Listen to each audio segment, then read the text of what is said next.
Fala pessoal, bom dia, boa tarde, boa noite. Eu não sei qual horário que vocês vão ver essa aula, mas vamos para mais uma aula de soluções, tá certo? Meu nome é Anderson Cabral, sou aluno da Universidade Estadual Vale do Acaraú, onde sou residente do programa Residência Pedagógica Subprojeto Química, tá certo? E vamos para mais uma aula. Bom, o objetivo para essa aula é o quê? É compreender os coeficientes de solubilidade de determinada quantidade de soluto, demonstrar a influência da temperatura nas dissoluções por experimento, demonstrar tabelas e gráficos para melhorar a compreensão de coeficientes de solubilidade, mostrar exemplos para descobrir o coeficiente de solubilidade de uma solução. Tá certo? Vamos lá. Coeficiente de solubilidade. O que é isso?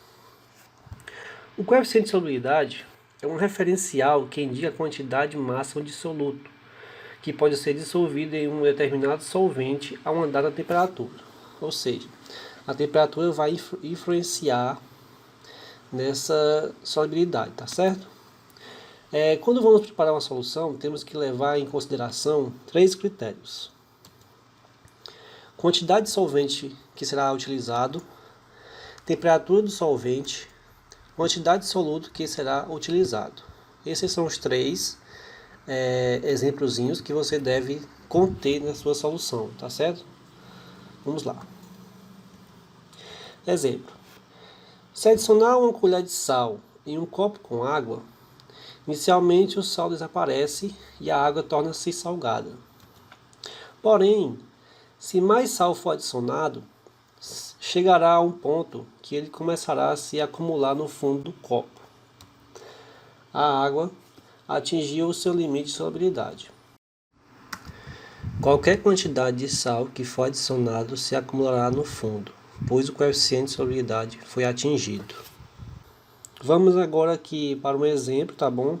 Uma simulação para vocês compreenderem melhor. Pronto, pessoal.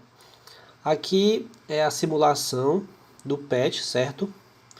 Onde eu coloquei meio litro de água e vou colocar aqui para medir a concentração, tá bom? E agora eu vou adicionar sal. Vocês observam que está aumentando o quê? A concentração, certo? Vamos lá.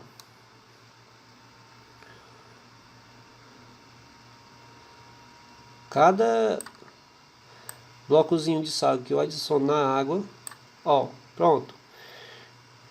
Chegou na coeficiente de solubilidade. Por quê? Quando chega no limite de coeficiente de solubilidade, acontece o quê? Uma saturação, que fica o quê? Uns blocozinhos sem o quê? Dissolver, tá certo? E isso é chamado de coeficiente de solubilidade. Vamos voltar para o slide. Pronto. Nessa tabela mostra, né, a temperatura em uma coluna e o coeficiente de solubilidade do nitrato de potássio, certo?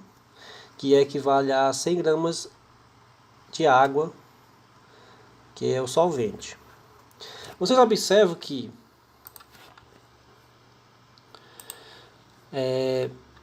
quando você aumenta a temperatura,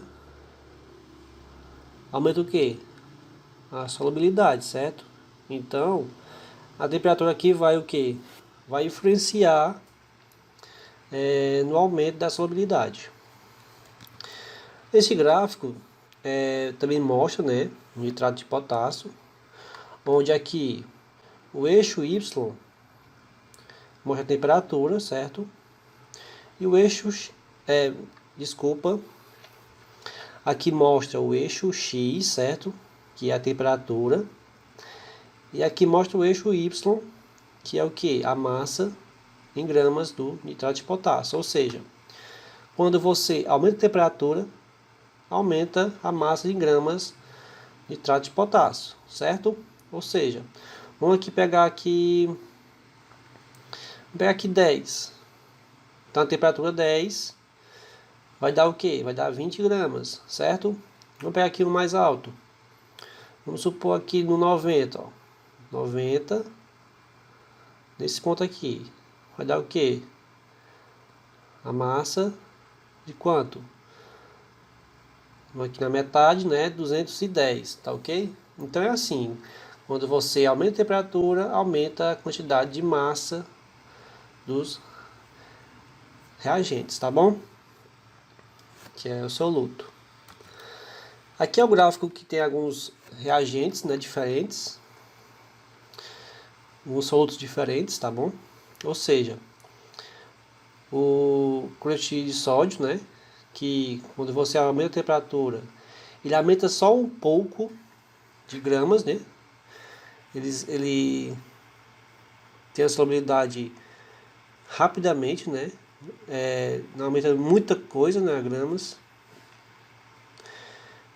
O amônio aqui, o cloreto de amônio, mesma coisa, ele aumenta um pouco só a quantidade em gramas, da solubilidade dele, certo? Aqui tem o que eu mostrei anteriormente, nitrato de potássio, já tem uma quantidade enorme quando você aumenta a temperatura, ó. Tem aqui uma curva mais acentuada. E tem o clorato de sódio, que também é um aumento em gramas elevado. Classificação das soluções. Solução insaturada. Uma solução é considerada insaturada quando a quantidade de soluto é menor que o coeficiente de solubilidade. Então o soluto vai ser menor do que o coeficiente de solubilidade. Nesse caso, mais soluto ainda pode ser adicionado à solução para ser dissolvida. Solução saturada, que a solução é saturada quando a quantidade de soluto é exatamente a mesma do coeficiente de solubilidade. É o limite de saturação, ou seja, como eu mostrei para vocês na simulação, que quando chegar no ponto de solubilidade, vai ser a saturação da solução, certo? Então vai ficar igual. O soluto é igual ao coeficiente de solubilidade. Aqui o exemplo, né, de coeficiente de solubilidade, que eu coloca 36 gramas de cloreto de sódio com 100 gramas de água, a temperatura de 20 graus Celsius. Então aqui está, o soluto é igual ao coeficiente de solubilidade. Mas se eu colocasse 37 gramas aqui de sal, né, de cloreto de sódio, ele já não era mais igual. O soluto ia ser maior do que o coeficiente de solubilidade. Aqui tem a supersaturação, né? Supersaturação. A solução supersaturada ocorre quando a quantidade de soluto é maior que o coeficiente de solubilidade. Então aqui o soluto já é maior, certo? E nesse caso aí, a supersaturada é uma solução difícil, né, de ser obtida e bastante estável. Vamos para os cálculos agora, né? Bom, exemplo 1 aqui. O coeficiente de solubilidade de sal é de 60 gramas por 100 gramas de água a 80 graus Celsius. A massa em gramas desse sal, nessa temperatura, necessária para saturar 70 gramas de água então ele quer o quê? Ele quer a massa em gramas desse sal, nessa temperatura, certo? Então a gente coloca 70 gramas de sal, que equivale o quê? A 100 gramas de água. Ele quer saber quanto de sal para 70 gramas de água, certo? Então aqui eu faço uma regrazinha de 3, fácil, tá bom? Onde 60 vezes 70 dividido para 100, que vai dar o quê? 42 gramas de sal, tá certo? Vamos aqui para mais um exemplo, né, que é o 2. O gráfico ao lado mostra a solubilidade de um determinado sólido em água em função da temperatura. Uma mistura constituída de 30 gramas do sólido é 50 gramas de água, a uma temperatura inicial de 80 graus Celsius. Foi deixada para esfriar lentamente e com agitação. A que temperatura aproximada deve começar a cristalização do sólido? Bom, é que ele dá o gráfico, tá bom, gente? Ou seja, você tem que observar, ele fala que uma mistura constituída de 30 gramas do sólido e 50 gramas de água a uma temperatura inicial de 80. Mas no gráfico é o que? Tá 100 gramas de água, certo? Não de 50, mas tá a 100. Então você tem que pegar o que? Os 100 gramas de água. Ou seja, se temos 50 gramas de água, é a metade. Então a mistura aqui do sólido é o que? Está também na metade. Então se eu multiplicar por 2, a água vai ficar 100 gramas, no gráfico que já tem, e o sólido vai estar o que? 30 vezes 2, 60 gramas. Então a gente pega o que aqui no gráfico? 60 gramas, certo? Vai dar o que? 70 graus Celsius. Tá ok? Pronto, pessoal. Era isso que eu tinha que falar.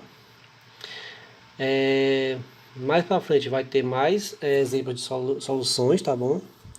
Eu espero que todos tenham gostado dessa aula. E obrigado a todos.